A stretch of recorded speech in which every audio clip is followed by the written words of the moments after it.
Hey everybody, Rob Vino here, wagertalk.com, Wager Talk TV. It's Friday, and we're going to go to the NFL card for your free play selection with analysis here in this video. It's going to be quite a pretty interesting game here, I think. Jacksonville at Cincinnati. Cincinnati currently a 3.5-point favorite. Have an angle on this one that we think gets us paid. So we're going to give you the full analysis with the selection on that. Just quickly want to remind everybody that Wager Talk is offering a Weekend Warrior Pass here. That's what they're calling it, Weekend Warrior. $49 will get you every single play I release, including the 5% blue chip just released a couple hours ago.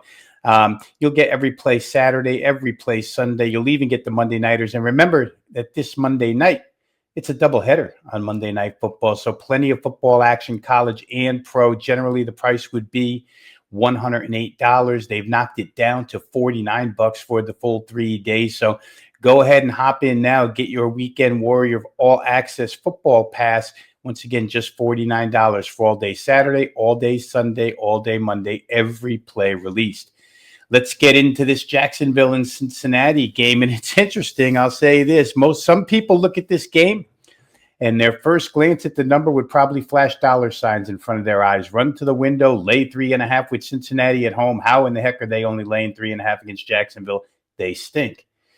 Others would look at this game and say, wait a minute. Why are the Bengals at home only laying 3.5 to this lousy Jacksonville team? Something's up here. One of those mindsets is going to be correct. If you take a look at the week one results, first of all, week 1 to week 2 is the trickiest as far as results are concerned. You think you learned something after week 1. There's a lot of instances where the reverse happens in week 2. So it's always a little bit of a tricky week to try and figure out what was real in week 1 and what isn't real. That being said, Cincinnati enters this game off a tough 1-point divisional road win against the Cleveland Browns. They did not cover. Cleveland took the money there.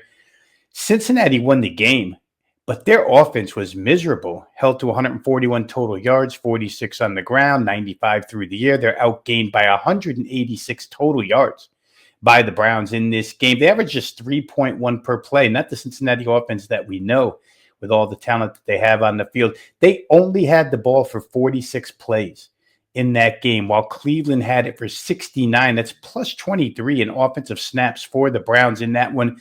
The Bengals offensive line, again, tough time opening up holes for the running backs, tough time stopping penetration, tough time protecting Joe Burrow. They allowed 3 sacks, 7 quarterback hits, 8 tackles for loss.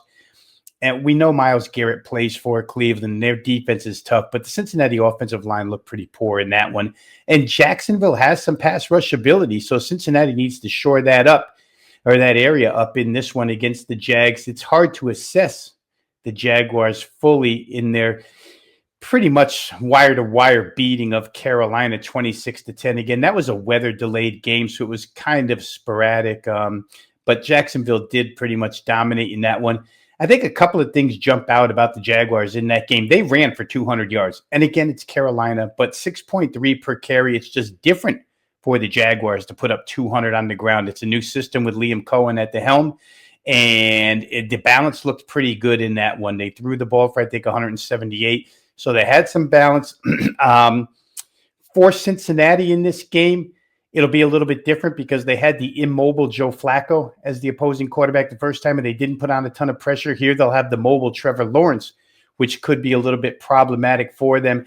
Jacksonville, for what it's worth, didn't allow a sack in 32 pass attempts in week 1. So maybe he keeps his uniform clean here as well.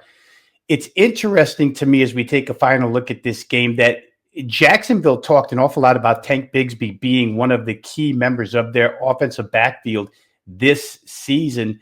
And after 1 week, they trade Tank Bigsby away. It sends a signal that Liam Cohen, the head coach, knows after 1 week that Travis Etienne, who ran for 143 yards in that opener, is his back for this system. I'm skeptical to bet aside here because Jacksonville does have a strong defensive front that includes pass rush, bookends. Josh Hines-Allen, Trevon Walker, these guys can get after the pass run. We saw Cincinnati didn't protect well last week. I think the matchup analysis here leans toward the Jaguar offense against what's still a work in progress when we're talking about the Bengals defense. Jacksonville's got some weaponry. Just mentioned ATN. We know about Brian Thomas Jr., Travis Hunter, of course. There's speed on the outside here. So for me, the team total on Jacksonville's side looked light. It was 22.5. That's going to be your free play for today. The Jacksonville team total in their game against Cincinnati over 22.5. Feel like they'll get to 23 or more here. On the way out, I'd like to ask everybody to hit the like button if you like the free selections with analysis provided here by Wager Talk handicappers each and every day. Click like, click subscribe, join the 217,000 plus people who have already subscribed to Wager Talk TV. If you have any question or if you have your own pick on this game between Jacksonville and Cincinnati, go ahead and drop it in the comments section. All other games will be looked at as well.